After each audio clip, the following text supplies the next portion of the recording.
You've listened to 100 videos just like this one in the past. So before I even get into the knowledge that I'm about to drop on you, yo, take some action, all right?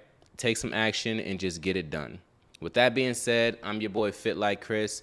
Make sure you like, comment, and subscribe if you rock with the content. If you don't rock with the content, I totally get it. Just move on to the next video and leave it in the dust. But if you rocking with it, man, like, comment, and subscribe, and send it to someone that needs the message, all right? So let's get into it. Today, we're going to be talking about how you can change your life for the better in 30 days. Now, I'm assuming that you're a fella, you're a guy. And if you're a guy watching this video, you probably just have that thing in your spirit where you know that you got some potential. You can do some incredible things, but you be letting yourself down. You just maybe you start out hot, or maybe you catch on too late, but you just be dropping the ball, and you know that that's not who you are, and you're a little bit confused as to how the hell are people doing it, like what's going on. People are always making these videos about like, oh, go monk mode, 30 days could change your life. But I've tried to change my life in 30 days like 30 times, and it hasn't worked for me. I want to tell you that it's your fault. That's not what I want to tell you. I want to tell you that it's supposed to happen that way, yo.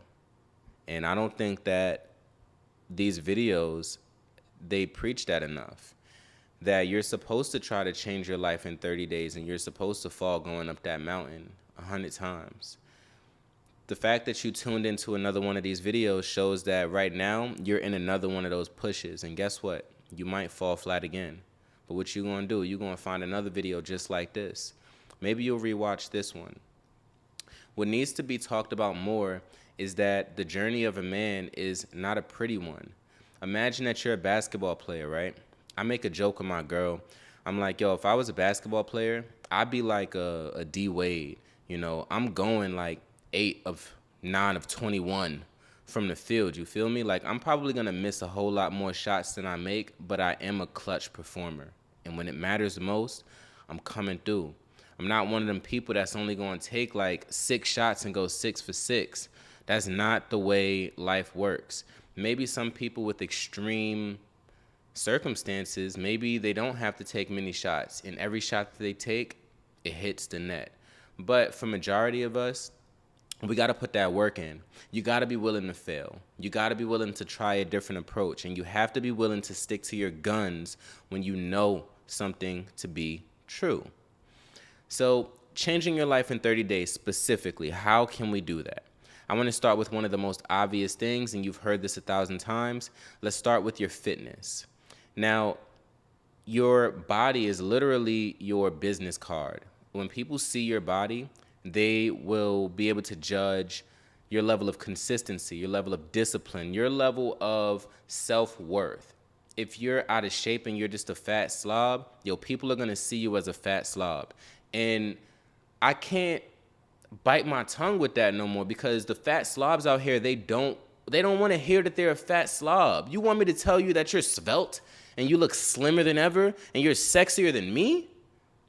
Fuck no. You're a fat slob, and you got to do something about that. And if you don't do anything about it, then everyone that you come in contact with, they're going to judge you because they see what's going on.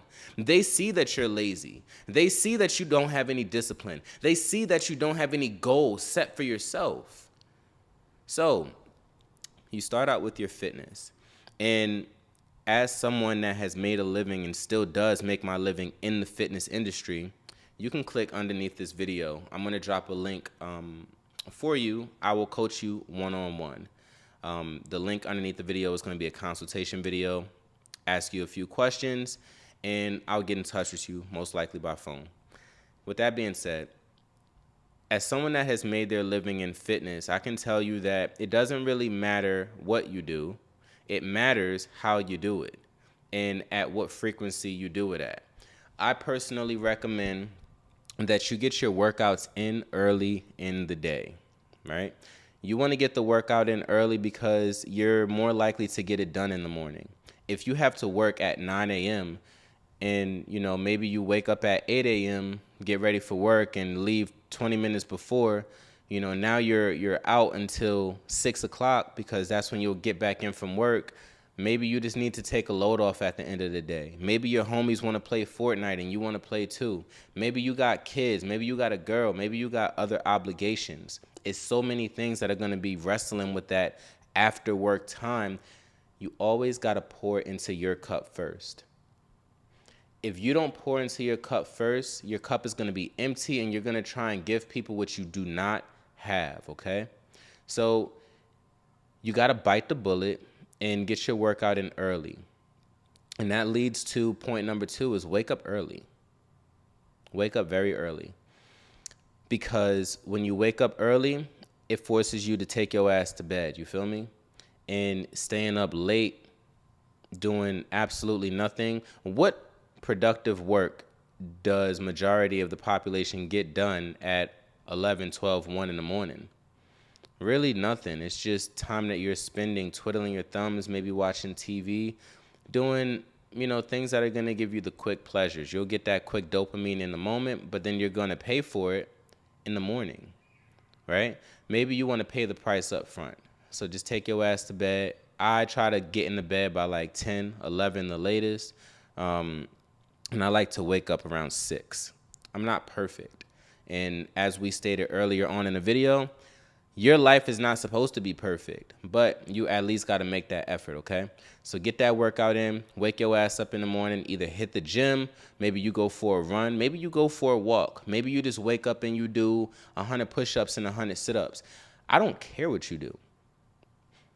I could tell you 10,000 ways to get shredded because there are literally 10,000 ways to do it. What matters is how it's done and the frequency. Okay. So far we have fitness, we have waking up early. Number 3 is going to be, let me check my notes. My favorite, actually. Number 3 is my favorite, is to write and to review. So I've always been a person that likes to express himself. I like to pop my shit, hence I got a YouTube channel with me popping my shit, right? I like to talk my shit, but I've also liked to write. I've been an artist. I've been a musician for basically all my life. My pops was a DJ. It just runs in the blood. Now, I'm not talking about that specifically. You can if you want to.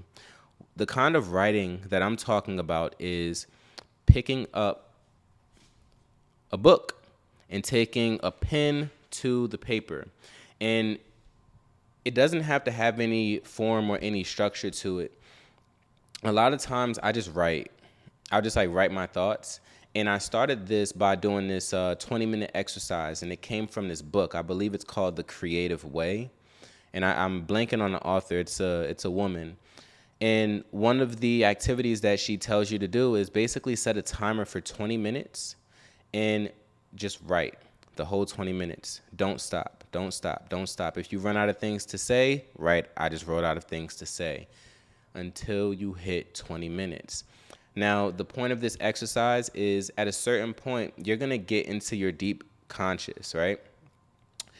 Our minds are so bombarded and saturated with information from social media, from TV, from whatever distractions you may be succumbing to, that 20 minutes of just getting the ink on the paper forces you to focus long enough for you to actually see what's going on in your mind.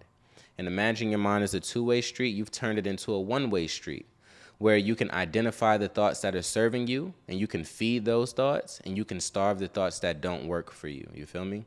So writing and reviewing. My recommendation is to try that writing activity until. I ain't finna say, oh, do it for 2 weeks. Just do that shit until. You're going to know when you don't have to do it again.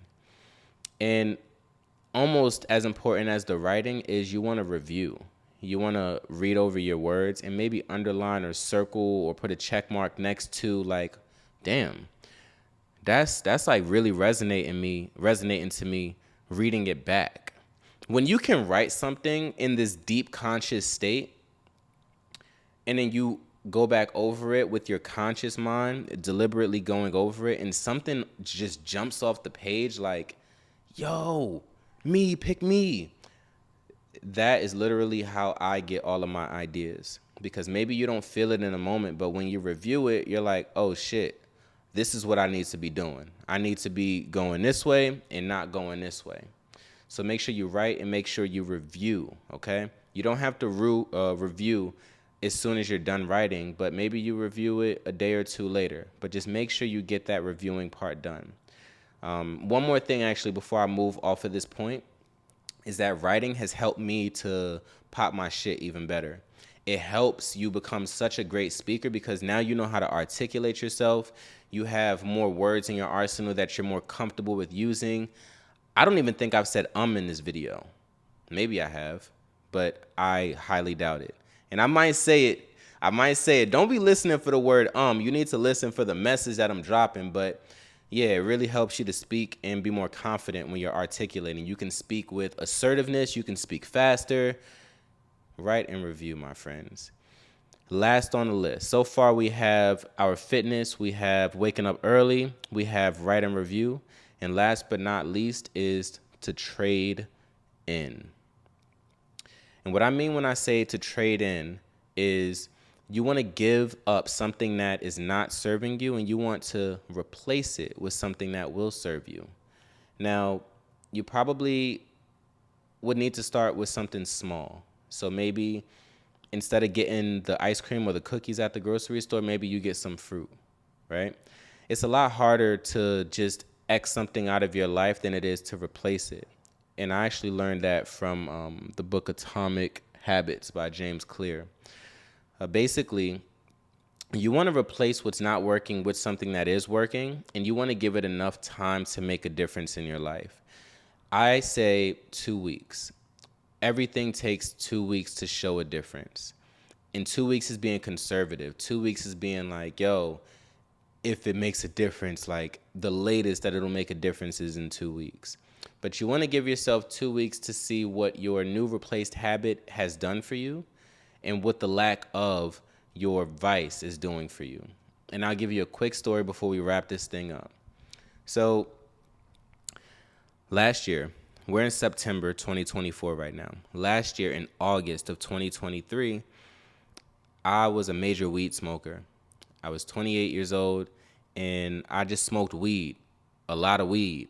I love to roll it up. I love the process of it. I love sitting in the car, stinking my car up. I just smoked so much. It was ridiculous, right? And it got to a point some years in that I was like, I don't really enjoy this shit. I'm really not even high. But it was a habit. It was so habitual. So I tried to quit, and I would try to quit, and someone would be like, you want to smoke? Yeah, I do.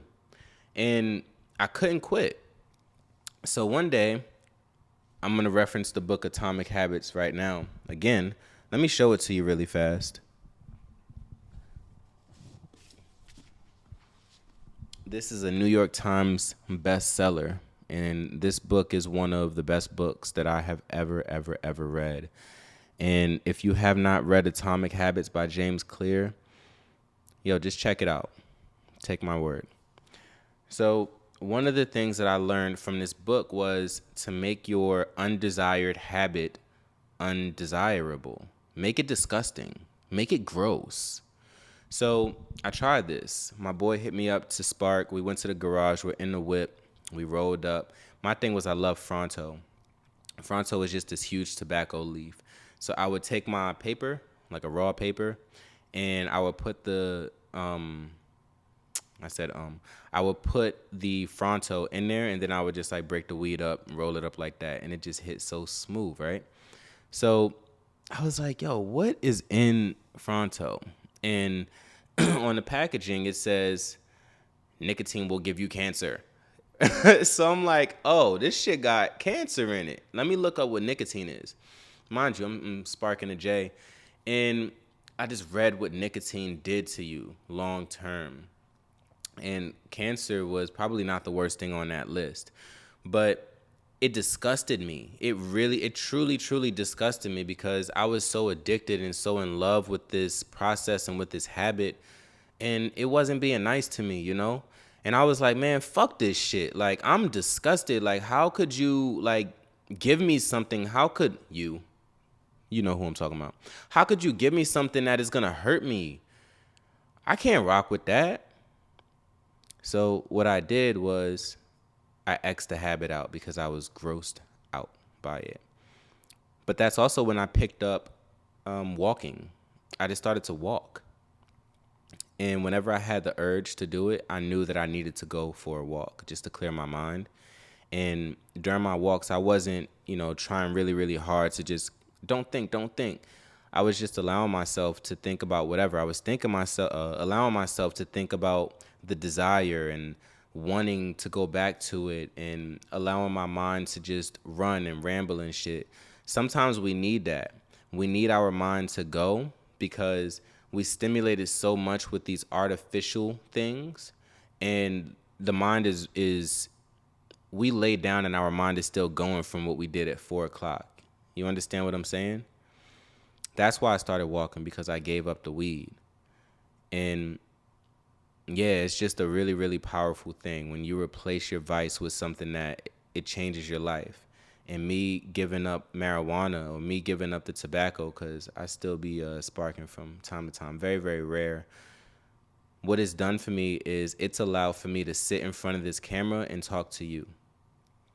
Without making that change, I wouldn't be here talking to you and just giving you my advice and my life experience. So I'm super grateful for that. With that being said, gang, that's all I have for you. Remember, you can change your life in 30 days with these 4 habits. Getting your fitness right, making sure you work out in the morning because it's a lot easier. Number 2, waking up early in the morning. Number 3, writing and reviewing. Number 4, trading in your vice with something that is much more productive. With these 4 steps, your life looks completely different in 4 days. And one last thing, I'm going to make another video about this. I won't talk about it in detail. Your life looking different, maybe you live in the same place. Maybe you don't have any more money than you have right now. Maybe you don't have any new accomplishments. But this is different. And you start to see things around you differently, all right? And that's what I mean, you change your life in 30 days. And that's more beautiful than anything that you can get tangibly, this changing. So work on this, and then the outside is going to follow. I'm your boy Fit Like Chris. Make sure you like, comment, and subscribe. Send this video to someone that needs to hear it. Run this shit back. I'm going to see you in the next one, gang.